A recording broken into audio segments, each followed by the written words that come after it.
Buenas noches, bienvenidos a una nueva edición de La Bitácora, un programa de Popular Televisión Galicia. Hoy es miércoles 27 de febrero de 2013. En nuestra mesa de trabajo está hoy don Antonio Platas, es decano del Ilustre Colegio de Abogados de Coruña. ¿Qué tal, don Antonio? Buenas noches, Muy bien, bienvenido una vez más. Bien hallado. En la esquina de la mesa, don Antón Lodeiro es periodista. ¿Qué tal? Buenas noches. Hola, bienvenido. Magdalena. Gracias. Encantado de estar que aquí. Actualmente está en Radio Líder con un informativo, ¿no? Efectivamente. Bien, pues bienvenido a La Bitácora. Gracias. A mi izquierda, don Juan Valcárcel, es pintor y escritor. ¿Qué tal, don Juan? Buenas noches, bienvenido. Hola, buenas noches. Que además tenemos por ahí presentación en Tui de la novela La Cruz del Salvador, que además se aprovecha y se va a hacer una exposición de sus cuadros, ¿no? Una exposición antológica en la Galería Triskel y Medulio de Tui, aprovechando que son las fiestas de San Telmo y la presentación del libro. Y por cierto, entré esta semana en una librería que se llama La Librería en Orense, preciosa librería que hay, y me dice uno de los que están allí, me dice, oye, que te vi en la televisión el otro día, muy bien, hablar de la novela y esto, pues eso es importante. Pues un saludo a los de la librería de Orense. ¿Pero qué librería? Se llama La Librería. Ah, se llama La Librería. Sí. Ah, perfecto, muy bien, pues ahí queda saludada la librería. En la esquina de la mesa, Gaspar Barrón, es periodista del Grupo Intereconomía. ¿Qué tal, don Gaspar? Buenas noches. Buenas bienvenido. noches y un saludo a todos los bitacoreros, a los cuales pues ya añadimos a los de la Librería de Orense, que como bien sabes es una ciudad importantísima en Galicia. Hasta el punto, fíjate, un dato, uno de los Gürtel, un día que me lo encuentro en Orense, el Bigotes, el famoso Bigotes... bueno, ya salió el Gürtel, me dice, oye, yo no sabía que en Orense, no es broma, la gente vestía tan bien y hay tanta buena tienda de ropa. Efectivamente, sí. Dije, hombre, es que tenías que venir aquí. Es Había sido un congreso, había nivel. Sí, y además, bueno, pues en el ámbito cultural también hay cantidad de actividades todos los días, no es la Atenas de Galicia, la Atenas de Galicia desde siempre. Sí, bien, pues el programa El Cowboy de Medianoche, lo que decimos siempre, que si radio, Cowboy de Medianoche, y si tele, la Bitácora. La Bitácora, no hay otra opción, opción. Y bueno, decir el nombre de su programa entre nosotros, ¿no? No. Ese es un correo. Antes empecé haciendo un magazine que se llama Entre Nosotros, el programa que es un informativo largo, con tertulia y con entrevistas de mañana, muy de mañana, empieza a las 7 de la mañana, se llama Matinal Líder. ¿Y está toda la mañana? De 7 a 9 y media de la mañana.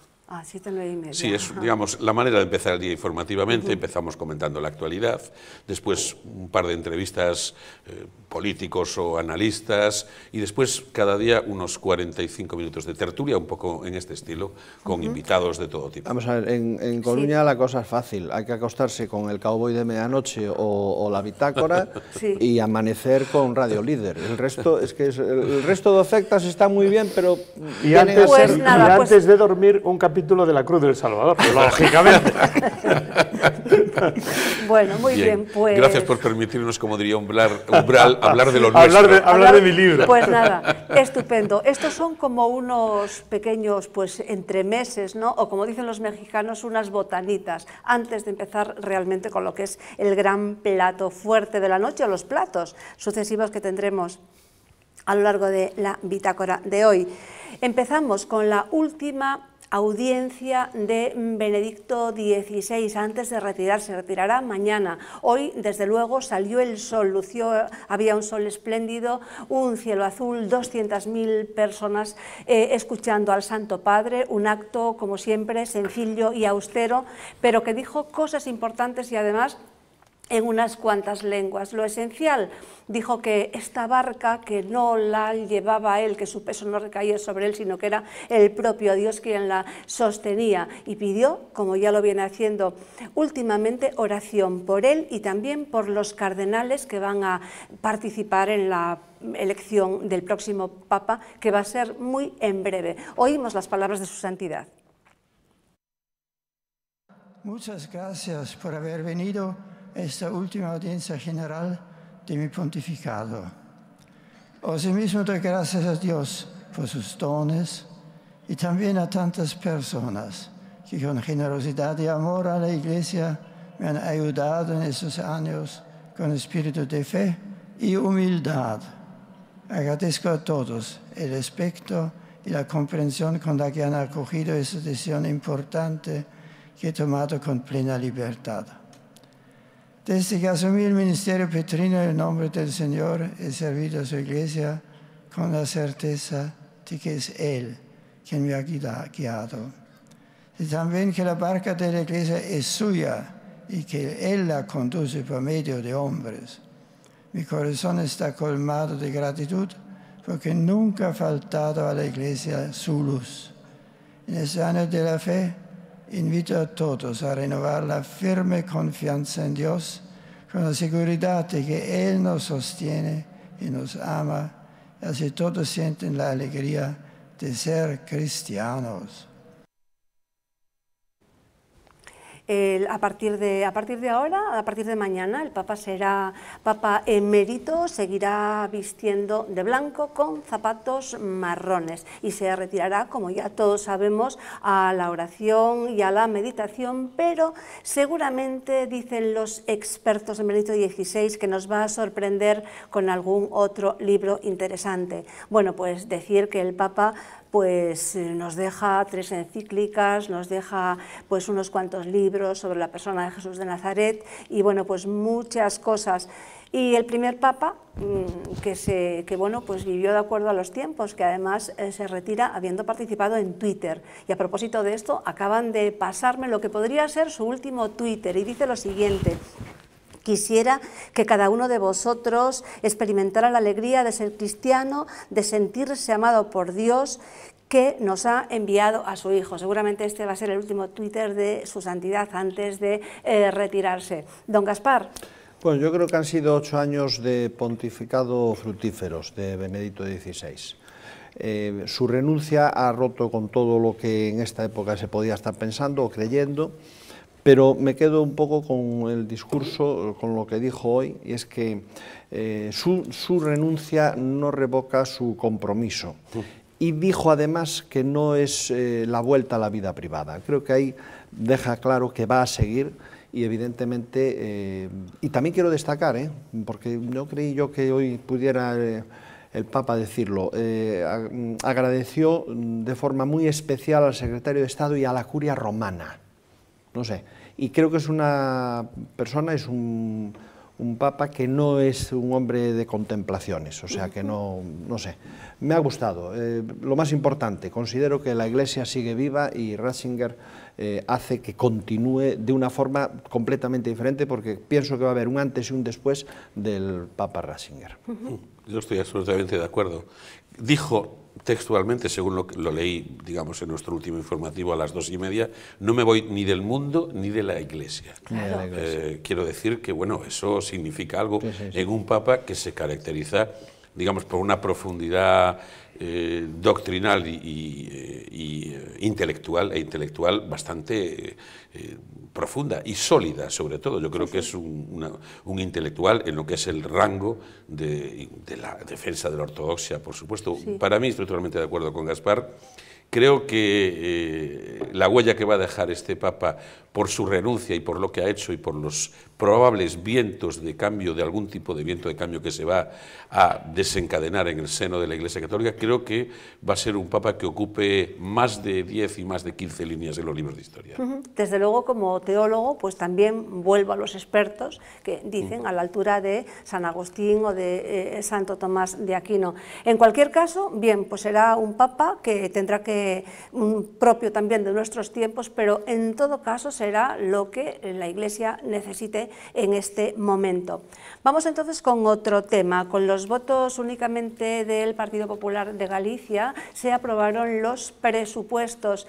Bien, la oposición se criticó de haber pasado el rodillo porque solamente fueron admitidas de 1000 y pico enmiendas, solamente 7. Al final hubo un guiño muy importante en el que el BNG y AGE no quisieron participar, pero sí, Partido Popular y Partido Socialista se pusieron de acuerdo para asignar, y esto no estaba previsto, 5 millones de euros para el tan solicitado y que tanta polémica está suscitando el flotel para los de Navantia. Don Juan Valcárcel. Pues yo primero... Que además quería comentar algo a propósito de esto, lo decía antes fuera de cámara. Sí, me quedé un poco pensando, con todos los respetos, evidentemente, porque esto del Papa Benedicto, me voy, pero realmente, ojo que no me voy del todo. A mí me recuerda un poco a Esperanza Aguirre, francamente. O sea, bueno, no lo dejo, pero ojo conmigo que yo sigo ahí, Gaspar, que está bien. Don Juan. No, en cuanto al lenguaje... No frivolicemos. No, que es un momento histórico importante. Él ha dicho que efectivamente se retira, pero que no se retira de la Iglesia, que él sigue orando y demás. Lo cual es una llamada de atención importante al resto de la curia romana. Vamos con los presupuestos. Los presupuestos, lo que más me ha interesado del debate de los presupuestos, lo que más me ha preocupado, más que interesado, no son los presupuestos en sí, que ya bastante preocupación tienen que darnos a todos los gallegos, sino la actitud de, no ya de Jorquera, diciendo una forma, vamos a ver, aquí dice... van a ser los últimos, van a ser los últimos en car de la burra, por ejemplo. Eso es un mal menor. Pero José Manuel Beiras apostilla cosas como estoy aquí haciendo el gilipollas, dice un chiste de Jaimito y lo completa y de qué se ríen. Cuando hablábamos del resultado de las elecciones, a mí me preocupaba mucho la actitud de AGE en el Parlamento, porque yo decía aquí, lo que no puede ser es que Beiras se presente al Parlamento para convertirlo en un circo, porque eso es lo que denigra, eso sí denigra la vida política. Es como si Beiras pensara que estaba en un café, en la calle, y que puede decir lo que crea conveniente, sin medir ni el resultado de sus palabras, ni un mínimo lenguaje de cortesía o de educación, sí, está en un centro parlamentario. Entonces yo no sé en qué beneficia esto a la vida política gallega.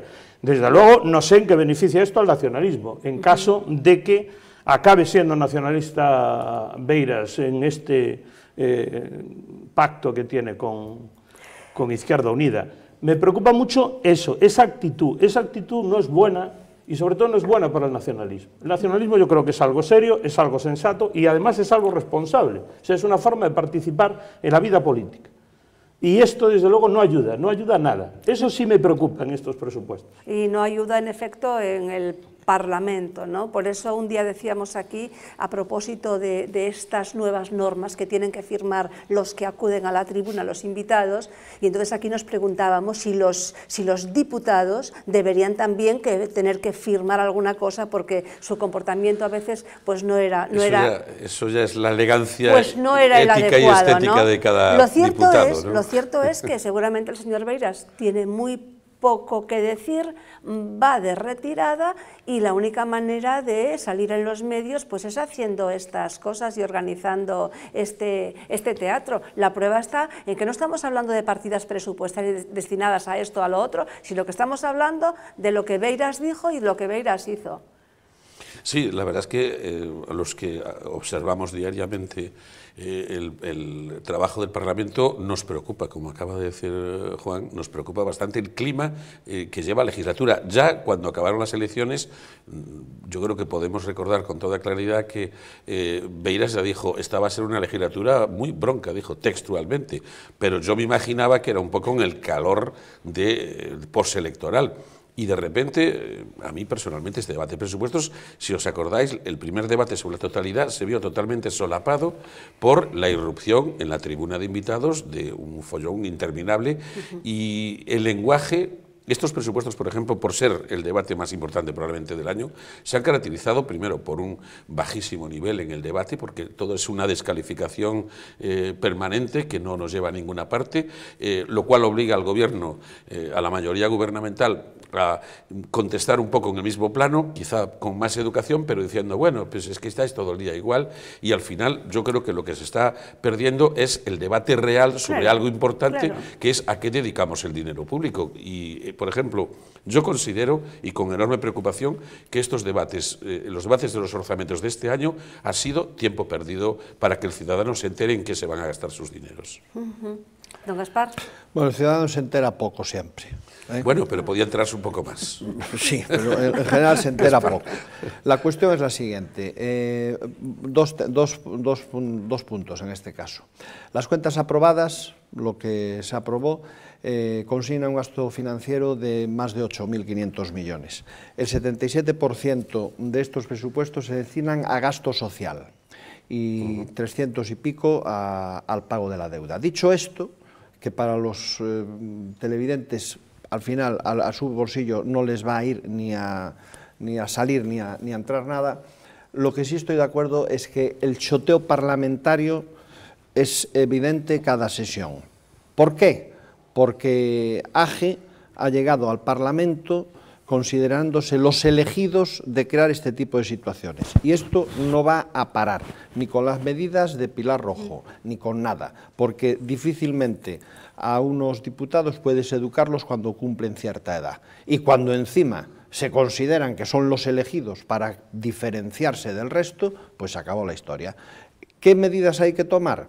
Yo no las conozco. No sacarlos en los medios de momento, por ejemplo. Bueno, eso ya para empezar. Sí. Y un pequeño matiz. Pero lo sacamos. Un pequeño matiz, pero más preocupante todavía. Yo he oído expresiones en esta legislatura de una violencia claro. Implícita y casi explícita que a mí me preocupan, porque luego te va la gente... De invitados, apoyados. Luego la gente por escucha algunos... eso y a lo mejor encuentra una motivación si para practicar la violencia en la calle. Pensara que ha sido elegido para dinamitar el Parlamento. Pues algo así. Es que es algo así. Esa es la mentalidad. Vamos a ver, yo le quito un poco de hierro a todo lo que estoy escuchando. No en un sentido crítico hacia las personas que me acompañan. Son problemas de estilo, de nacimiento, de vehemencia. Yo creo que Beiras no ha cambiado. Beiras sigue siendo el intelectual que conocí en Santiago en los años 60, 70, que arrastraba. Es un hombre que no ha cambiado ni en la cátedra, donde no había un lugar para escucharle porque estaba completamente abarrotado, ni en la calle. Yo creo que el Parlamento es una de las instituciones en donde las formas se subordinan al contenido. A mí me parece que ahí es donde cada uno se pronuncia como quiere, hasta el punto de que, jurídicamente hablando, prácticamente están impunes por todo lo que digan allí dentro. Bien, y desde ese ángulo no podemos evitar que el estilo, que la forma de Beiras sea así. Yo creo que le mueve un amor a Galicia, permítame que lo diga. Y, hombre, el pozo de los años a él y a los demás, y me incluyo, nos rebajan desde luego pasiones y vehemencia, pero quizá no los contenidos. ¿Qué ocurre cuando hay un debate sobre presupuestos? Que lo que se están enfrentando son posiciones sociológicas, posiciones deontológicas distintas y, por supuesto, ideológicas. Y ahí no hay manera cuando en el Parlamento hay mayoría absoluta. No hablo de Galicia, hablo en general. Yo creo que hay un efecto perverso porque es muy difícil entender que de 1000 enmiendas pasen 7. En ese sentido, y termino... Y ninguna de los nacionalistas. Ocurre solamente las 7 del PSOE. Que yo creo que lo que ocurre en Madrid ahora mismo, lo que ocurre tal, es más sano para el país que en un Parlamento se necesiten uniones. Eso va a potenciar que el presupuesto se estudie desde varios ángulos y que se carguen tintas a la derecha, a la izquierda, me estoy explicando, y yo creo que era así. Otra cosa es que yo aplaudo, el pueblo ha llevado al Parlamento al señor Beiras Age en una situación que nos hemos quedado impactados de la cantidad de... Pues demos al pueblo lo que le corresponde para que él se exprese como quiera. Creo que hay que darle un margen de fiabilidad más allá de las formas. Para mí es decepcionante.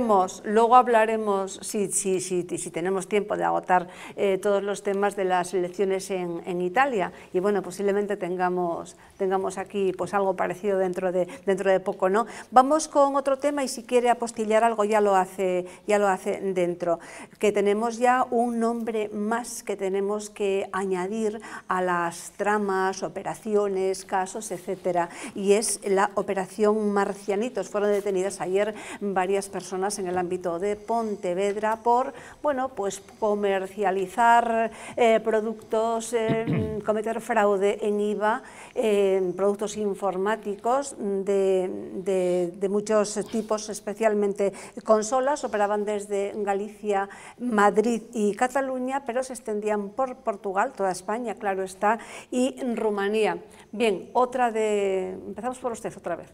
Sí, iba a apostillar que yo, que procedo del nacionalismo, que me considero galleguista, que soy afín a grupos galleguistas, le digo a mi querido contertulio, señor Platas, que no se siente respaldado, que el amor a Galicia no es patrimonio de los nacionalistas, ni mucho menos. Y lo digo yo, porque he visto amor a Galicia en todos los espectros políticos de gente que trabaja aquí en esta tierra.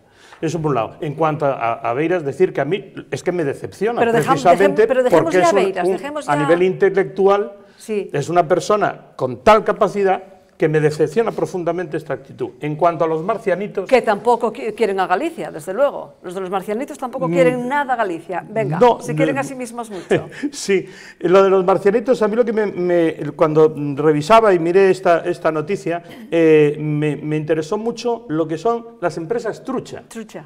Y entonces yo no sabía, digo yo, que los de la agencia tributaria van a pescar la trucha a cucharilla con estas agencias. Porque, bueno, las empresas truchas son aquellas que compran productos en Europa que no necesitan IVA y luego fraudulentamente los facturan como si hubieran cobrado IVA a empresas que luego venden con IVA al consumidor final. Y ahí es donde el consumidor final paga el IVA y ellos se lo embolsan. Me pareció muy interesante lo de las empresas trucha. De todas formas, yo ya tengo aquí dos cosas por si sale y para posteriores casos en cuanto a corrupción y casos de este tipo. Es que van a salir con una docena, semanas, de lo que llevamos, por el caso Gürtel, Palmarena, caso NOS, de la música, caso ITV, los seres fraudulentos, Operación Malaya, Operación Campeón, Operación Pokémon. Es decir, aquí hablábamos hace 2 semanas de que habría que dar un beneficio de la duda a la honestidad de la clase política. Hombre, beneficio de la duda sí, pero que se... No se me adelante, porque luego me parece que la siguiente hablamos de Claro, que se delen un poquito, como dicen los canteiros aquí. Sí, sí. Don Antonio. Si me permite, yo en este tema mantengo una línea de gran agresividad verbal. Sí, sí, por supuesto. En este y en cualquier caso de corrupción o malversación. A mí lo que me produce decepción al analizar estos supuestos es que no haya una actitud de los órganos judiciales, que son los que mandan, y del fiscal,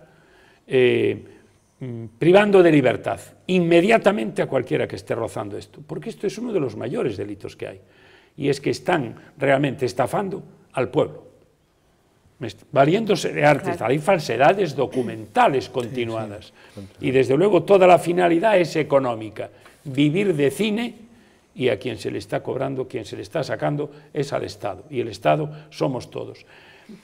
Yo creo que tiene que haber jueces de instrucción mucho más categóricos y que no me metan en la cárcel como he vivido, y no es una crítica, es experiencia, al que roba un jamón, y a estos sofisticados sistemas que a veces operan con aparatos de tipo electrónico y con la informática y todo lo demás en connivencia a varios países, y que esto pues haya una pequeña medida cautelar, 15 días en La Lama o en Teixeiro, y chico, pues se van por donde vienen con las fronteras que hay ahora y todo lo demás. A esta gente, si no se tiene rigurosidad con ellos y no se es desde el principio muy duro, que no es más, la ley es dura, pero es ley. Si no es así, creo que siempre fracasaremos, porque siempre va el delincuente por delante de la ley. Y yo lo que pido, y dejo paso a otros compañeros... Y lo estamos viendo mucho estos días, que el delincuente mucha va por... rigidez, sí. mucha dureza judicial, no de látigo, de ley. Sí, don Antón. Precisamente, este país está inmerso en un proceso paralelo que es una enorme reflexión sobre qué nos pasa, qué le pasa a la fibra moral y ética de este país, pero todos, porque claro, fijamos el foco sobre los políticos, pero son los políticos, los empresarios, el fraude al IVA es uno de los deportes nacionales, básicamente, o sea, es una cosa de lo absoluta y totalmente generalizada. Y estamos inmersos en... Ayer, por ejemplo, hubo un debate, en fin, de un cierto interés, hasta de un cierto aroma de consenso sobre las leyes anticorrupción, que eso es un trabajo de Hércules, porque mira que no nos queda por hacer sobre ley electoral, financiación, etcétera. Y, desde luego, la intervención de Antonio Platas me da pie para decir que una de las claves de todo esto es que la justicia y la agencia tributaria tengan todos los medios que necesiten. Porque yo, como personalmente no creo en la autorregulación, solo creo en las leyes y en la capacidad de aplicar la ley y hacerla obedecer. Entonces también me parece uno de los elementos fundamentales, los medios que necesita la justicia en este país, pero ya digo, estamos inmersos en un proceso lo que decía antes Juan Valcárcel, es que sacas la lista y francamente se te cae el alma a los pies. Este país necesita un enorme proceso de regeneración que a ver si somos capaces. Yo esta mañana leía, y ya termino, perdona, leía el informe del Observatorio sobre Transparencia Internacional y bueno, pues los de siempre, Dinamarca, Finlandia, Suecia y Nueva Zelanda. Y solo pongo un ejemplo, le llamaban curiosamente y un tanto jocosamente en Suecia el caso Toblerone. Una diputada socialdemócrata que iba camino de la presidencia del gobierno tuvo que dimitir por comprar una caja de chocolatinas con la tarjeta de crédito que le había asignado su partido para determinados gastos. Sí. No digo más. A lo mejor me diréis, qué exageración. Por algo están ahí en el observatorio donde están. Claro, en los primeros puestos. Sí, ¿usted quería decir alguna cosita? Yo brevemente para que hablen de este lado. Recibo con mucha satisfacción la ayuda, más que moral, en este caso verbal, pero también moral de mi compañero, en el sentido que esto solo se puede arreglar dándole a la justicia los medios. La sociedad no es consciente de este problema. Desde hace más de 50 años, desde antes de la democracia, el poder judicial está completamente arrinconado. Quiero decir algo más. Cuando en unos tiempos como los que estamos ahora, los poderes políticos de parlamentarios, legislativos y el poder ejecutivo están tan en los periódicos y en los medios por la corrupción y la en fin, que la vemos todos los días, si no somos capaces de fortalecer el poder judicial, el Estado se va a derrumbar. Quiero recordarle a todos que en Italia la mayor corrupción y los mayores desmanes se hicieron en los últimos 30 o 40 años por los poderes legislativo, Berlusconi hacía las leyes para no ser juzgado, para no ir a la cárcel, y por el poder político, y antes de Berlusconi. Y sin embargo, Italia mantuvo una línea de dignidad gracias al poder judicial. Yo lo comprendo, que me perdonen ustedes este tiempo, reclamo que en España, como dejemos discurrir por los cauces que este ministro Ruiz Gallardón ha trazado últimamente la justicia, se cae también este poder judicial y España lo va a pasar muy mal. Me lo reservaba para después lo de Gallardón, pues pero ya bueno, lo anticipo. Ya, bueno, pues luego le dejaré que ponga el broche respecto a esto. Don Gaspar, que todavía no intervino en esto. Eso que lo tuvimos pachuchito del corazón. Madre que por mía, cierto, Berlusconi en Italia llegó un poco como la regeneración, pues porque estaba todo patas arriba. Ya vio cómo regeneró. Sí, es que, claro, en connivencia con la mafia y todo aquello. Después de oír estos planteamientos, para mí... Estamos con Marcianitos. Sí, estamos con la operación Marcianitos. Sí. Marcianitos, por cierto, que no sé cómo se llama, porque usted aludía a las que tienen ya nombre, Pokémon, Carioca, tal, pero es que las próximas que van a aparecer todavía yo por lo menos no tengo el nombre. Eso sí, sé que se prepara quizá para la próxima semana o la siguiente algo que tiene que ver no con fraude de IVA, sino con blanqueo de capitales, pero algo bastante gordo. Y se blanquean y sale una empresa conocida, tal, con chiringuitos aquí en las calles. ¿Cuánto dinero hay? Yo no lo veo, ¿cuánto dinero hay? Y luego para más adelante hay otra cosa que todavía no saldrá porque parece que hay aforados y va. No os puedo decir nada más. Lo típico. Venga, don Gaspar. Yo creo que esto de las... marcianitos. Sí, esto de las tramas del IVA y de las operaciones con fraude de IVA es muy antiguo. Es muy antiguo incluso porque la propia legislación lo consiente, o sea, la ley de sociedades pues consiente.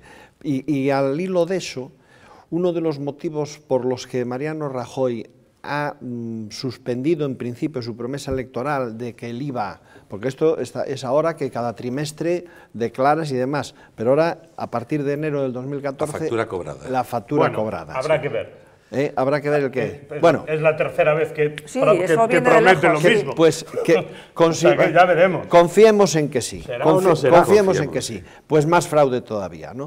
Por lo tanto, yo ahí... ¿A factura cobrada más fraude? Más fraude, claro, más fraude. Todavía más fraude porque puedes haberla cobrado y no declararla, ¿entiendes? Entonces ahí se acumula todavía mucho más. Tienes margen en el tiempo. Tienes mucho más que margen. Antes era cada 3 meses cobraras o no cobraras. Claro, Bueno, ya no lo tenías que digan muy declararlo. alto porque entonces No, yo no estoy incitando a nada y además tengo... Se vuelven atrás en caso de que algo pasara... Tenemos un abogado cerca. Es una medida buena y necesaria, sin duda, para las pequeñas y medianas empresas, sin duda. Efectivamente. Pero la pequeña y mediana empresa no es la que comete este tipo de fraude, que son organizaciones criminales, llamémosle, en donde dicen, ¿cuál es la ley? ¿Qué dice la ley esto? Pues podemos hacerlo de esta manera, ¿no? Claro. Este es el problema.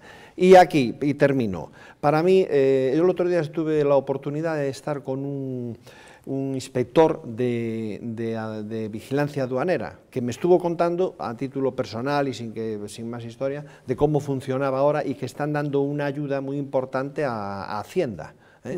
Bueno, pues ha habido movimientos, ha habido movimientos de personas en España precisamente desplazándolas a comunidades en donde más se detectan este tipo de fraudes y curiosamente ha habido mucho movimiento para Galicia. Con lo aquí cual, hay un movimiento, muchísimo, aquí vamos, muchísimo, de fiesta todos los días. Sí, muchísimo. Y lo que te rondaré, Morena, introducimos otro elemento en la mesa. La UDEF encuentra que existe un desfase en el proceso de compra de la casa que comparte con su esposa. Nos estamos refiriendo al exministro de Fomento, José Blanco. Entonces, bueno, pues piden que se investiguen las cuentas del matrimonio, o sea, de los dos, desde el periodo comprendido desde el 2006 al 2011.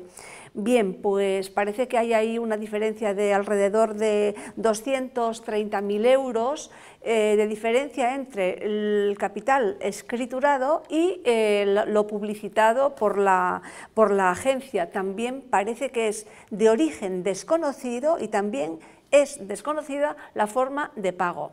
Don Gaspar, enlace ya. Enlazo. Bueno, enlazo en principio diciendo que además se pide que esto sea una separata del campeón, que se investigue aparte. Vamos a ver, nosotros tuvimos en la Gaceta la oportunidad en su momento de sacar el asunto del chalet de Pepe Blanco en el sur de Galicia. Aquello quedó en principio en nada, aunque quedó en nada, pero judicialmente creo que está ahí, no sé cómo le llamáis a eso, o sea... Archivados provisionalmente. Provisionalmente. Sobreseimiento provisional. Bien, no es archivado. Sobreseimiento a la espera de que haya más... Hay 5 años durante los cuales, si aparece algún indicio, se prosigue, se apertura. Se reapertura. Bueno, eso está en ese punto. ¿Qué ocurre? Pepe Blanco ha caído en desgracia dentro del PSOE, entonces esos amigos que tenía en su momento ahora ya no los tiene. Esto es lo que pasa bastante en política. Además hay el señor Lodeiro que ha trabajado con ellos, sabe más que yo de cómo funcionan los partidos en ese... ¿Usted ha trabajado con ellos? Sí, yo he trabajado de asesor para organizaciones políticas y en concreto una de ellas, el Partido Socialista, como asesor de comunicación. Es para conocerlo un poco más y que nuestros telespectadores... Sé perfectamente, a veces para mi enorme desgracia, cómo funcionan por dentro los partidos políticos en España, ¿Qué quieren que les diga? Es que es una pena cuando uno lo conoce. Y cuando ocurre que caes en desgracia en el partido, pues de repente todos tus amigos pasan a ser enemigos. Yo no sé... ¿Y pasan los dosieres? Y aparecen, claro. Y pasan los dosieres, claro. Los principales enemigos políticos tuyos están Eso dentro lo del decía partido. Churchill, Claro, que tu claro. principal enemigo político era siempre tu claro, compañero no de los de la partido. bancada, Eso no tiene enfrente, duda, sí, eso no sí, tiene sí. duda. Claro, claro. Bueno, el caso es que Pepe Blanco será investigado. Creo que hay, por los datos que tenemos en este momento en la Gaceta, creo que hay datos suficientes para que se le pueda imputar directamente y además pues con pruebas muy claras, o sea, movimientos bancarios, hay situaciones un tanto irregulares, porque por lo que ha habido un desfase entre lo que él declaró, lo que se vendía esa vivienda en el portal inmobiliario. O sea, hubo ahí una serie de datos y evidentemente los dan. No le deseo mal, no, mal, claro que no. En absoluto. Y bueno, está pagando un poco. Lo que desearíamos era que no hubiera hecho eso, claro, y que no se hubiera reunido en la gasolinera. Eso es lo que desearíamos, la gasolinera claro. Ya no. Sí. El caso es que en este momento eso va a ir para adelante, como iban para adelante otros casos que se creen que están muy olvidados, y me imagino que tendrá que pagar pues con el juzgado, claro. Es el eterno, como decía Antonio Platas, dura lex sed lex, ¿no? Sí, sí. Así que aquí no hay problema ni de falsos compungimientos ni nada. Es otra vez el eterno problema. Y una de las cosas que a ver si realmente las decisiones tomadas en el Congreso de los Diputados van por ahí. Aquí lo que importa es, entre otras cosas, cuánto tienes cuando entras en un cargo público y cuánto tienes al salir. En España es absolutamente imposible, y utilizo la palabra imposible, hacerse con un patrimonio si uno se dedica a la política. Bueno, que eso también tiene sus más y sus menos, porque puedes tenerlo tú. Sí. Tú puedes estar inmaculado y resulta que tienes una sobrina que tiene mucho más. O sea que ahí... El tema de claro, pero el tema de ahí es el rastreo de decisiones. O sea, está claro que cuando entras en política, tú y tu familia más cercana, esto es como la ley de procedimiento administrativo. El que estés más cerca, en el fondo... Y después están los testaferros y la gente que colocas. Sobre Blanco. Sí. Yo, en principio, lo que está muy en peligro es ya... yo creo que está esperando a ver si se soluciona algo, porque en principio parece que tiene pensado entrar en liza por la Secretaría General, cosa que yo ya la veo a estas alturas muy complicado. Después de esto creo que Blanco lo tiene crudo. Esto debe estar bastante fundado por un motivo, porque hace, no sé si 2, 3 o 4 días, hubo unas declaraciones de Pachi Vázquez diciendo, no, ojo, si a una persona la encausan, tiene que dimitir inmediatamente, tiene que abandonar la vida política. Pero vivas fuera, Con lo cual está diciendo, Juan, a mí no me... Juan, eso de entrada lo que significa es que Pachi Vázquez también se va a presentar, entre otras cosas, creo yo. Fijo. Valcárcel dice que ni con aceite caliente. El día de las elecciones, cuando terminó lo de las elecciones, y aquí hablábamos de si Pachi Vázquez dimitía, yo vengo de Carballiño, fue mi alcalde durante muchos años, lo conozco mucho, y él me decía, aquí la moderadora me decía, ¿y usted cree que va a dimitir? Y yo decía, mira, Pachi Vázquez no se va de ahí ni con agua caliente, ni con agua caliente. Yo decía con aceite, que es peor. Y llevamos esperando tiempo, ¿eh? Pues además, ojo, su alcalde... Y algo más. Bueno, mi alcalde, yo soy de Bobaral, mi alcalde es Cipriano Camaño, por los que me están... Pero vamos, que conozco muy bien. Que un día también tenemos que contar la persecución y todo aquello, porque es muy interesante. Eso sí es tema para novela, mire por dónde. Es tema para novela. El tema de los sobres, de los dibujos, todas esas cosas, civil, del ADN. Es una historia interesantísima. Sí, ya que me da usted entrada, vamos a ver. En el tema de José Blanco, la situación es la que contáis. Se está pendiente de una decisión de la instrucción, que pertenece al Supremo porque está aforado, y yo creo que ha llegado a una fase final, aunque la unidad que investiga ha pedido un poco más de tiempo. Desde luego creo que se ha hecho una investigación escrupulosa, muy densa, que ya me gustaría para otros casos. Bien, ha pasado por las manos del juez Antonio Pedreira, gallego, de La Coruña, que en estos momentos se encuentra muy mal de salud, muy mal, y que parece ser que le ha afectado mucho la instrucción de la causa. Claro. Bien, se ha hecho cargo ahora, creo que Soriano, otro magistrado del Supremo, que tiene que tomar una decisión que es o archiva o apertura a juicio. Esa decisión va a conllevar la vida futura de Pepe Blanco. Si la decisión es archivo... Y del juez.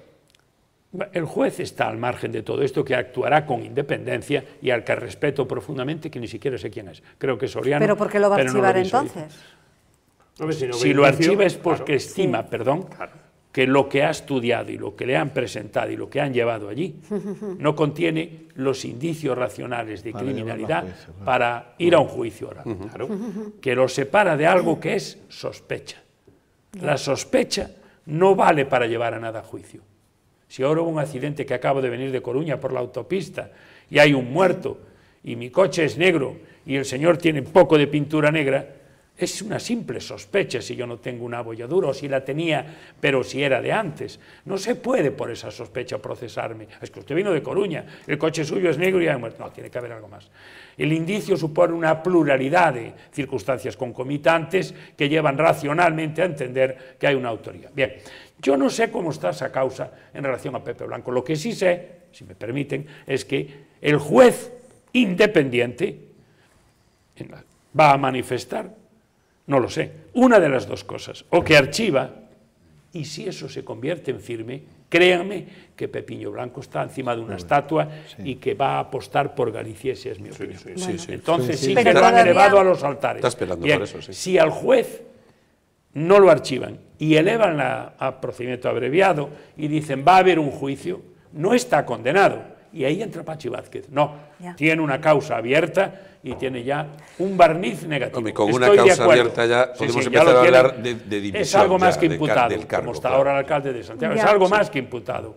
Tiene una causa y está pendiente de un juicio. Luego pueden absolverlo, pero la vida política de Pepe Blanco ha terminado. Ha terminado, efectivamente. Porque, bueno, de momento la UDEF le ha pedido al Supremo que investigue eso. Dice que no está terminado. Falta que se investigue. Quería hacer una consideración un poco tiempo interesante, si me permite. Creo que interesante. Tengo que pasar a otro tema, venga, brevemente. No, hombre, mire usted, es que hay aspectos formales y procesales en la investigación de la unidad policial hacia Pepe Blanco que van a dar mucho jugo al abogado defensor, porque todo lo que esta unidad policial realice en fase prospectiva, diciendo a ver si hay delito, es cuestionable como prueba válida.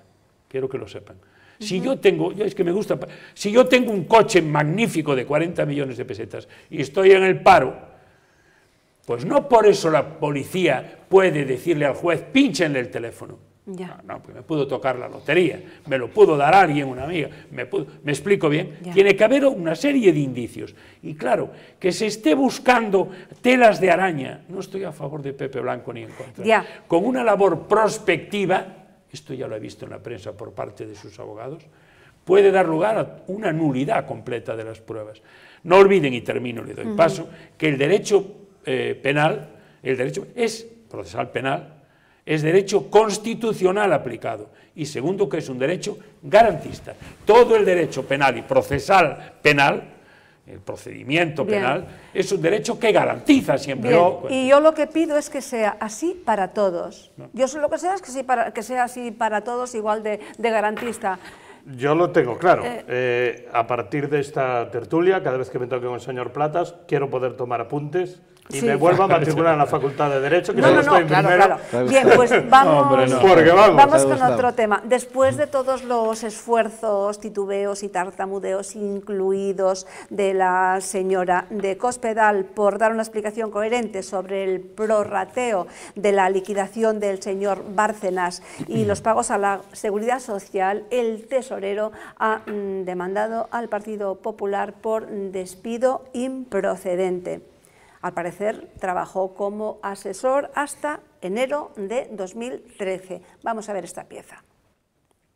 Bárcenas demanda al Partido Popular por despido improcedente. Según el diario El País, el extesorero del partido emprende la vía judicial contra la que fue su formación. Bárcenas precisa que trabajó como asesor desde marzo de 2010 hasta el pasado 31 de enero, cuando fue dado de baja sin su consentimiento. Durante ese tiempo percibió 21.300 euros al mes, incluido el prorrateo de pagas extras. Fuentes del PP han insistido en declaraciones a EFE en que Bárcenas no trabaja para este partido desde julio de 2010. Sobre la demanda han señalado que, de ser así, se verán en los tribunales. Hola, muy buenas tardes. Esta tarde Luis Bárcenas salía de su domicilio para entregar su pasaporte en la Audiencia Nacional. Así cumple con una de las medidas cautelares que ayer le fijó el juez del caso Gürtel, Pablo Ruz, tras reconocer que llegó a acumular hasta 38 millones de euros en Suiza. El magistrado le impuso además la prohibición de salir de España y comparecer cada 15 días en el juzgado. El próximo día 1 tendrá que volver a la Audiencia Nacional. Bueno. El asunto, a ver, tiene dos vertientes, ya que tenemos aquí a una eminencia, y lo digo con todo el cariño, del derecho, voy a comentar esto en dos vertientes. Primero, es absolutamente surrealista, pero... Que Bárcenas demande. Absolutamente, sí. Porque ya tiene sus, como decía él, como dijo el juez, de 22 nada, 38. Sí. ¿no? Pero es de locos. Le acaban de descubrir, una demanda, le acaban de descubrir otra como cuenta decía un hoy titular de 7 esta mañana, millones y pico. Bárcenas se quiere apuntar al paro. Que digamos ese claro. Que se fue a apuntar ya. Pero sin embargo, luego leí un comentario de un experto. Y aquí hay una contradicción que, como bien decías antes, los balbuceos de la señora de Cospedal no acaban de aclarar. Es tremendo, y es que realmente, en cuanto vieron que estaba todavía en nómina, lo echaron a patadas de un día para otro. Y eso no es legal en este país. Ya. ¿Me entienden ustedes, no? Sí, se enteró por la prensa, ahora, al parecer. Considerado así, lo de... A ver, si alguien se lo encuentra en la cola del INEM, pues que en fin... Bueno, él lo que quiere es molestar. Yo creo que Bárcenas está chantajeando claramente al Partido Popular con los papeles, con el notario, con esto y con lo demás allá. Sí. Como digo yo, está en plan Diego Torres y dice, bueno, pues yo no cargo con todo el muerto, a mí o me buscáis una salida... Y él a la cárcel, desde luego, no quiere ir. No quiero ir a la cárcel, y además tengo por ahí, que se sepa, 38 millones de euros que me los tengo que disfrutar, que para eso me los trabajé. Y eso es un poco el resumen. Ahora, esto es que, en fin, es un episodio. Yo creo que aquí necesitamos...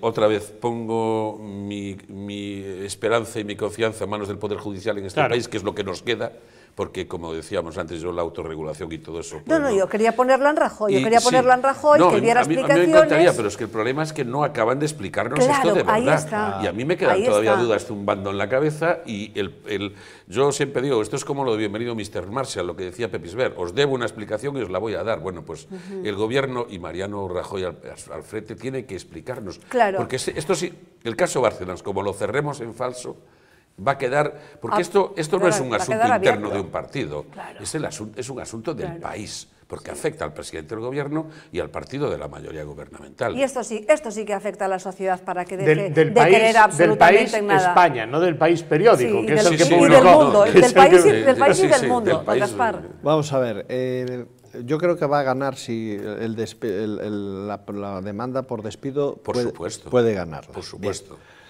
Pero aparte de eso, que estoy de acuerdo contigo que es un pulso que le está echando a Rajoy, no al PP, a Rajoy directamente, porque ¿quién mejor que Bárcenas conoce lo que ocurre en Génova, incluso estando fuera, estando en casa? Bárcenas. Claro. Bárcenas entra en el año 82. Claro. Y se fue el 31 de diciembre del año pasado. O sea, pasó a ser gerente nacional en el 2008. Tesorero hasta marzo del 2010. Nadie en ningún partido político acumula tanta información como Bárcenas dentro del PP, hasta el punto de que quienes fueron sus presidentes eran gente toda que delegaba perfectamente en Bárcenas. Por lo tanto, lo que haya hecho Bárcenas a mí me recuerda una cosa que más o menos ha sido cierta. Vosotros recordáis el caso Juan Guerra. El hermano de... El hermano él al principio llevaba el 100% de las aportaciones al PSOE, hasta que dijo, llevo la mitad y la otra mitad la entrego. Pues aquí a lo mejor ha podido ocurrir un poco de lo mismo. Seguro. Eso es lo que pinta. Lo que no tiene mucha explicación es la frase de Cospedal, que para mí está ya terminada, o sea, aquí hay un problema gordo de Está partido. liquidada realmente. Está liquidada. Y ahí, desde luego, tenemos que culpar a Mariano Rajoy por echarla, dejarla a los pies de los caballos. Claro, ¿por qué? Porque Mariano, afortunada o desgraciadamente, no cierra bien los problemas que se le presentan. Hay cosas que no se cierran con el tiempo, como es su teoría general. ¿Qué es su teoría? Claro. Es su teoría general, pero hay cosas, a toda teoría general hay unas cuantas excepciones. No tiene cintura política ninguna para afrontar los acontecimientos. No, tiene la teoría, yo soy más de la teoría general, tiene la teoría de que si lo dejas se va asentando, pero toda teoría, como sabemos, el empirismo científico tiene un montón de excepciones, y esta es una de ellas. Indemnización en diferido y simulación de contrato. Sí, eso... Os doy mi palabra de honor que cuando yo todavía lo oí, no sé lo que es eso, claro. O sea, de verdad que lo tuve que escuchar varias veces. Sí. Para entender lo que quería Además, decir. no dicho con aplomo, sino con titubeos, lo cual te indica que eso no es cierto. Sabéis que hemos hablado aquí muchas veces esas notas de prensa, esas anotaciones que le pasa al gabinete en cuerpo 14 o cuerpo 16 y se lo hicieron tipo telegrama. Os digo lo que ha pasado. Y ese tipo telegrama ella no lo supo interpretar. Ajá. Entonces, la indemnización en diferido, la simulación de contratos, y ahí vino el jaleo. ¿Qué ocurre? O sea, había que aplicarle la redacción, ¿no? Efectivamente. Entonces, este fue el problema. Pero no sabía lo que estaba diciendo. No sabía lo que estaba diciendo, es que no era consciente de lo que estaba diciendo. Por eso, si os dais cuenta, analizando las imágenes, cuando dice simulación, ella misma queda diciendo... Se echa para atrás. Se echa para atrás. Dice, no lo entiendo. Exactamente. Pero lo peor de todo es que los defensores digamos, de lo indefendible del Partido Popular, tiene cosas defendibles, tiene cosas que no, pues dicen, no, es que lo que él ya quiso decir, haciendo exégesis, y dices, pero si es una abogada del Estado. Claro. De todas formas, en el caso de Bárcenas todavía no he habido ningún responsable del Partido Popular que no salga temblándole las piernas a la palestra. No, están temblando. Y están temblando porque un montonazo. Porque es que nunca, desde el primer momento no han sabido qué decir y están todo el rato, pero así. Claro, ¿por qué? Porque hay muchos que han estado cobrando y... Sí. Yo añado a todo esto el estupor que me produce, si no he oído mal, si no me corrigen ustedes, que este señor reclama ahora un despido, que lo quiero ver en la cola del despido porque no creo que salga vivo. No. Este señor que ha salido en la prensa, bueno, si le dan el va despido, personalmente si va al paro, no sale vivo. Sí.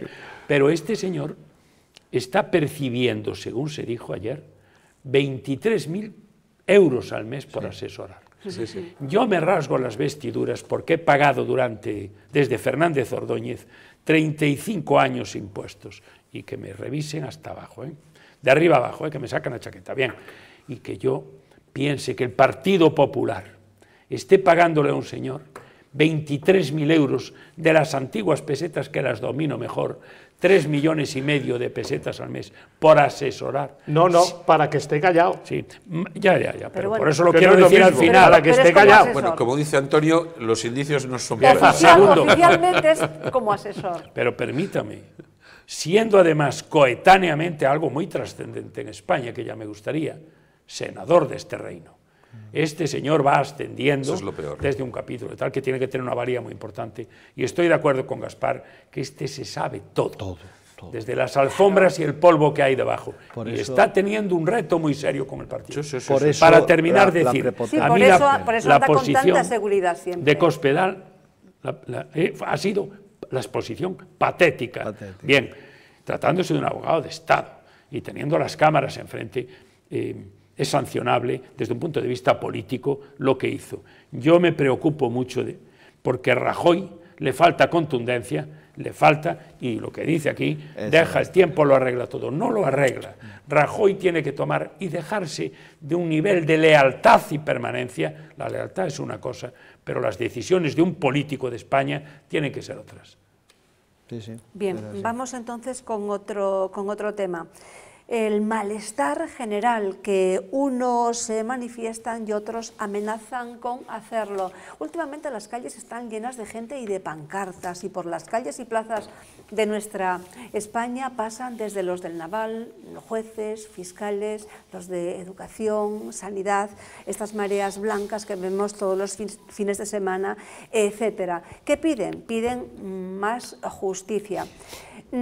porque hay un malestar generalizado. Yo quería que viéramos la viñeta que Juan Valcárcel nos hace para hoy a propósito de esto, de este mal generalizado, de este desencanto.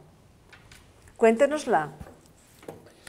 Bueno, pues masiva protesta multicolor contra los recortes del gobierno y la corrupción, titular del Mundo, y nuestro querido presidente, don Mariano Rajoy, dice, vale, pues la sanidad ya no será universal, la educación tampoco será universal, pero el cabreo, hombre, no me negarán que hemos conseguido que el cabreo sí que sea universal. Y en eso sí que le damos la razón. Es un cabreo universal. Además es que me encanta cómo le salió la cara de Rajoy.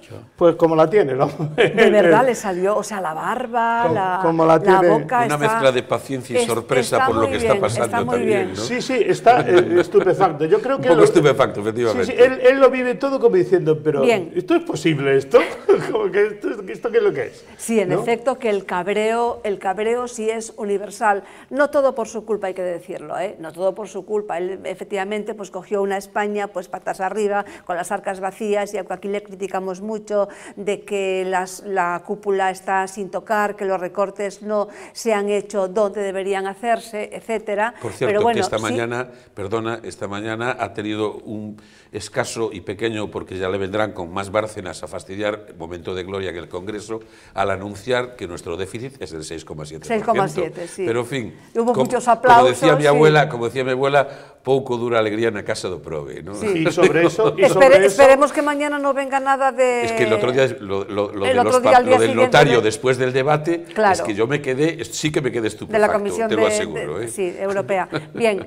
Pero hay que tener en cuenta que el 6,7%, que es decir, hemos bajado 2 puntos y pico, pero realmente un punto y pico es por la subida de los impuestos. Es decir, es una recaudación directa, una siega general de los recursos de los ciudadanos. Dinero fresquito. Totalmente. De allí de donde se puede. No es que hayan ahorrado en gastos generales del Estado. Y son 2 puntos más con la ayuda a la banca, diría yo, ¿no? ¿Cómo me gustaría enfocar esto? Bien, yo estoy viendo por ahí, efectivamente, hay derecho de manifestación, derecho de huelga, efectivamente son derechos conseguidos, amparados en nuestra Constitución.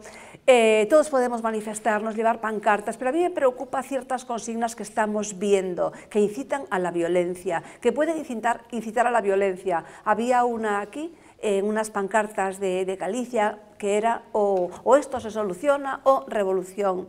Entonces yo creo que tenemos que llamar un poco a la calma.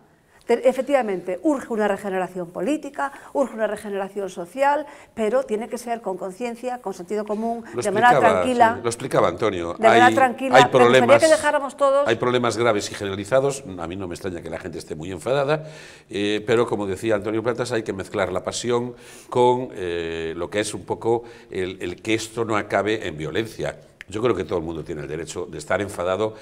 Hemos entrado en una crisis con enormes errores cometidos por otras personas y que está pagando el común de la población. Yo el cabreo lo entiendo, como decía Juan en su magnífica viñeta, lo entiendo perfectamente, sí, pero que esa pasión e incluso esa razón... la democracia se ve devaluada y amenazada cuando empezamos a introducir aromas de violencia en el debate político. A mí eso es una cosa que no me gusta. Por eso podemos llevar pancartas reivindicativas, pero bueno, lo de poner pues asesinos y esas cosas... Sin embargo, hay que entender que es decir, el mejor bálsamo para que no exista violencia social es que la clase política se ponga las pilas, se ponga las pilas, haga su trabajo. Es decir, ¿qué está pasando? Hay un divorcio general. Yo he dicho aquí, es que yo no me veo representado por el gobierno de la nación, en tanto que no siento que mis derechos como ciudadanos se vean defendidos por este gobierno. Mis necesidades como ciudadano, recogidas constitucionalmente, no se ven, yo no las veo defendidas por este gobierno. Y entonces esa sensación de desamparo general, eso es lo que puede provocar violencia. Bueno, si se ve intención de intentar resolver, me gustaría decir, ¿puedo decir aquí una cosa? Solamente esto. 2013, 17 de enero, haya muerto un comercial del día que iba a ser desahuciado. 13 de enero, se suicida un hombre en Sevilla que tenía deudas. 8 de febrero, un activista de desahucios se suicida en Córdoba. 11 de febrero, un hombre de Basauri se suicida tras tener cortada el agua y la luz, además de las deudas. 12 de febrero, un matrimonio de jubilados se suicida después de recibir el aviso de desahucio. 13 de febrero, la Comisión Judicial que se disponía a hacer efectivo un desahucio y encuentra al propietario ahorcado en el interior. 14 de febrero, una persona salta al vacío en el centro de Castellón de la Plana. 16 de febrero, un hombre de 68 años de edad se suicida en Calviá al perder su casa por una deuda. Y 18 de febrero, una mujer de 47 años de edad se quema lo bonzo en el interior de una entidad bancaria de Almasora. Si no se ponen las pilas, no hay bálsamo posible contra la indignación de los ciudadanos. Porque leer esto indigna inmediatamente. Indigna. Por cierto, acaba de morirse Gesell, el autor precisamente de Indignados, acaba de morirse hoy, bueno, pues que descanse en paz. Ni él sabía que iba a conectar de esta manera con los que, bueno, luego propiciaron el 11M, con todos los indignados. Don Gaspar Barrón, efectivamente, hay motivos para la indignación y de hecho lo estamos, pero de eso tiene que ser de manera pacífica y el cambio tiene que ser con conciencia y de manera pacífica, nada de violencia o pedir la revolución. Es otro tipo de revolución lo que queremos, ¿no? A ver, todo lo que... La gente está crispada, es lo que venimos repitiendo, y llega un momento en que, claro, llegar a final de mes, no tener que comer, porque hay gente que no tiene que comer, ¿eh? O sea, que decirte, hoy mismo Cáritas, que para mí es el auténtico defensor del pueblo en este país, Cáritas, las cocinas económicas, se están dando de comer a muchísima gente que hace no más de un año jamás pensaba que podía acabar teniendo que pedir, o sea, teniendo que ir a comer a con sus hijos. Por sus hijos, efectivamente. Evidentemente, todo lo que sea violencia no conduce a nada, o sea, es que sí, yo entiendo... Sí conduce a revoluciones que hemos tenido y, bueno, pues el malestar pero no conduce se ha concretado de determinada manera que no queremos. A resolver, no conduce a resolver nada. Y por otra parte, la cuestión está en que nuestros políticos, nuestros gobernantes, se tienen que hacer la pregunta del por qué está pasando esto. O sea, y voy a un caso concreto. ¿Por qué en el Parlamento de Galicia hay esas reivindicaciones en la tribuna de público? ¿Por qué la carrera de San Jerónimo tiene que estar blindada completamente cuando hasta hace 2 años, o un año y pico, eso no existía? Ayer estaba blindada la Cámara Autonómica también, rodeada de policías, se aprobaron los presupuestos. Entonces, ¿qué pasa? El problema está... Tienen que hacerse esa pregunta y decir qué estamos haciendo mal, porque aquí algo tenemos que estar haciendo mal, o sea, algo no estamos encajando bien, ya sin entrar ya en la corrupción y en eso que eso pero bueno, ya no... para eso estamos nosotros, para espolearles y demás, y decir, óigame, mire, que bajen ya de la burbuja levitante. Claro, don Antonio Platas. Claro que preocupa este tema, ¿eh? El de la violencia me preocupa mucho a mí y a todo el país. Bien, yo a lo largo de la historia he leído que la situación de violencia engendra luego guerras, porque hay represión inmediata y esto va a llevar después a lucha de facciones. Ya digo, las guerras más importantes están derivadas de situaciones de hambre y en estos momentos España, en una proporción muy importante de personas por el paro, por las hipotecas, porque han vislumbrado la esperanza de comprar un piso, que no es ninguna cosa del otro mundo, es el lugar para estar con tu familia y reunirse, y están viendo que todas esas esperanzas se rompen. Esa situación genera crispación y violencia. Y me preocupa porque ya he oído en la calle, estaba pensando en decirlo o no, que gente mayor que yo, que ya no tengo pocos años, me dice... Esto lo recuerdo del 32 y 33 y 35, Es como entonces. Y claro, a veces se produce una situación de violencia en una manifestación solo por un grupúsculo, que son 4, 6 o 10 antisistema.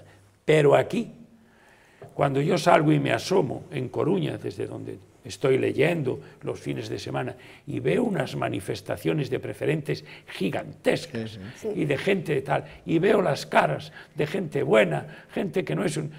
Yo me preocupo y digo, ¿en qué país estamos? ¿En qué país vivimos?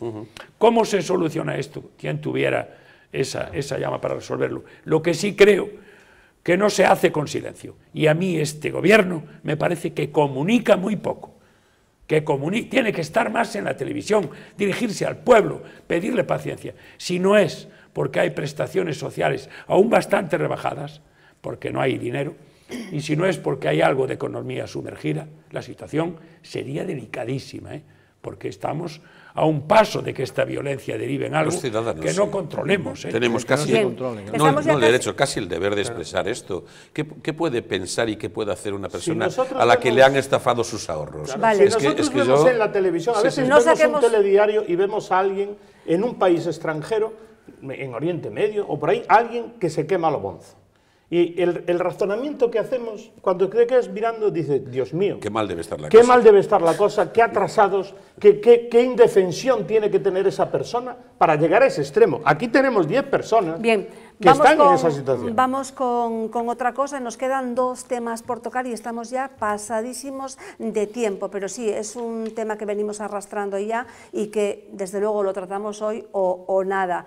Y es que el atraco a una joyería hace 2 semanas en Madrid con el resultado de un muerto leve y un muerto grave, cuando el dueño del establecimiento iba a defender a su hija, ha puesto sobre la palestra el tema de la defensa propia. El tema de la proporcionalidad, algo que bueno, quien no es experto, quien no es jurista, pues no lo entiende muy bien. Don Antonio Platas, el tema de la defensa propia. Sí, la legítima defensa figura en el Código Penal como una eximente. Es decir, si alguien se defiende de una agresión ilegítima, no debe ser castigado. Sin embargo, se conservan las indemnizaciones civiles del hecho acaecido, que me preocupan. Déjeme decirle que en este tema recuerdo en Madrid, en la Cava Baja, un atraco por parte de 3 personas a una cafetería hace unos años y en condiciones similares el dueño mató a uno de los delincuentes con una pistola o una escopeta que tenía debajo de la caja. Pues amigo, tuvo juicio y en el juicio, si no recuerdo mal, fue condenado y tuvo que pagar a aquel señor y tuvo que indemnizarlo. Cierto que en la valoración de la vida los jueces tienen cierta ponderación hacia la baja, pero lo cierto es esto. La jurisprudencia, y dejo paso a otros, las sentencias y el estudio de las sentencias en situaciones similares son demasiado formalistas en aceptar la aplicación de la legítima defensa. Hay 3 requisitos muy duros y que hay que pasar por ellos y que el abogado contrario pues falte. Como falte algo, el juez no aplica la legítima defensa. Pero hay que modificarlo eso.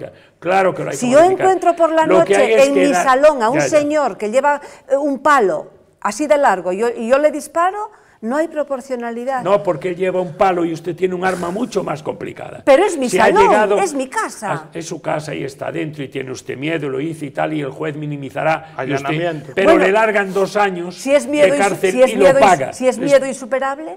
Sí, es una legítima defensa que también habría que probar, que le vienen los psiquiatras. Miedo, ¿no? Sí, que vienen los psiquiatras, si usted habló con él, si no habló. No, me encantó ver al Caco ahí en medio de mi salón a las 3 de la mañana. Yo solamente le digo que jueces jóvenes son muy formalistas y que estos temas a lo largo de mi vida, yo mismo yo creo que tiene que haber una reforma los tuve que llegar al Supremo para poder tener éxito. Vamos a oír a la delegada, son más sensatos. Vamos a oír a la delegada del Gobierno en Madrid, que bueno, que menos mal, que dice que bueno, pues que a ver si absuelven a este señor que disparó para defender a su hija, porque desde luego pues tenía que defenderla, lo oímos. Y aprovecho además también para dar todo mi apoyo al joyero que resultó detenido la semana pasada como consecuencia de bueno, pues una actuación, lo que yo entiendo que fue legítima defensa, puesto que ese joyero actuó, a mi modo de ver, esto lógicamente lo tiene que determinar un juez, que es quien juzga, pero yo que he tenido posibilidad de acceder a las diligencias policiales, pues entiendo que esa persona estaba actuando en legítima defensa para defender la vida de su hija y su propia vida ante unas personas que lógicamente iban armadas y con intención, no, que es que intentaron, les atacaron y les agredieron de una manera además bastante violenta. Y yo espero que la justicia finalmente a esta persona la absuelva. A mí realmente esto me indigna, esto me indigna, que vayan a atracarte con armas y que luego haya todavía duda. A ver, es una desgracia, aunque salgas vivo, es una desgracia. Yo provengo de familia de joyeros y te voy a poner 2 casos concretos. Mi cuñado, por ejemplo, ha cerrado la joyería en Madrid y entre su principal preocupación estaba la inseguridad que ya tenía en los últimos años. Así de sencillo. O sea, ha sido mayor ese, digamos, temor que seguir con un negocio de 100 años, ¿no? Eso por una parte. Y por otra parte, te ves dentro y yo buscaría salvarme mi vida. Bien, 30 segundos y 30 segundos que nos vamos, que me dicen que ya que me cortan. Yo entiendo, pues un poco... Hay que reformar un poco... Pues sí, hacerlo como más real y más apegado, pero cuidado, no vayamos a caer en la cultura de otros países. O sea, que si vemos a alguien a las 3 de la mañana en nuestro salón, que le preguntemos, oigan, ¿a qué viene usted? No, y tal, exactamente, ¿no? pero que a mí no me gustaría... ¿Qué horas son estas? Yo creo que me gusta vivir en un país donde el monopolio de la violencia lo ejerce el Estado y que no andamos todos con una pistola debajo del brazo. Vale, pero, o bueno, con un gran palo o algo, pero si alguien viene a mi salón estoy de acuerdo con la reforma, mañana, pero con calma, con calma. Óigame, ¿y usted cómo por aquí a estas horas? Claro, digo yo que si te encuentras a un señor a las 3 de la mañana en tu salón, digo, ¿qué horas son estas de venir? Venga usted por la tarde. Y esta gente estamos durmiendo. Y esta gente mayor. De todas formas, yo tengo una cosa clara. Breve, que nos vamos. Muy breve y muy claro. Si yo me encuentro a alguien que amenaza a mi familia, dentro de mi casa, a mi mujer, a mis hijos o a la persona que esté conmigo, yo haré todo lo posible por cortar esa amenaza. Y si me tengo que cargar a la persona que está delante, pues me la cargaré. O me cargaré él a mí, pero si puedo me la cargo, y luego llamaré al señor Plata y le digo, oiga, tenemos un problema, Houston, tenemos un problema. Pero lo que está claro es que yo no voy a decir, oiga, es que el Código Civil me dice, no, mira, si viene con un palo, si puede le quitas el palo y le das a él un palo en la cabeza y ya está. Óigame, a ver de qué calibre es su pistola para ver si es proporcional o no, o a ver su cuchillo. Muy fácil, si viene con un palo, le das la pistola y dices, sujéteme un momento, coges el palo y le das con el palo y ya está. Don Antonio, hay que reformarlo esto, por favor. No, por favor, hay que está pasando no cosas con viejitos que los amordazan y bueno. Es necesario interpretar con mucha reflexión el Código Penal, aplicarlo en estos casos sin tanto formalismo exagerado que puede llevar a consecuencias nefastas. Don Antonio, muchísimas gracias por haber participado, siempre un gusto. Encantado. Muy bien, don Antón, ¿qué tal en este primer día? Nada, magnífico, muy agradable con estos contertulios y contigo cuando quieras. Estupendo, gracias por participar. Don Juan Valcárcel, muchísimas gracias, muchos éxitos con la novela, con la exposición en TUI. Don Gaspar, muchas gracias también, como siempre. Un placer. Gracias a ustedes por acompañarnos un día más. Nos despedimos hasta el viernes, eso de las 10:30 estaremos nuevamente con ustedes para ofrecerles la entrevista que hacemos siempre los viernes. Que sean felices.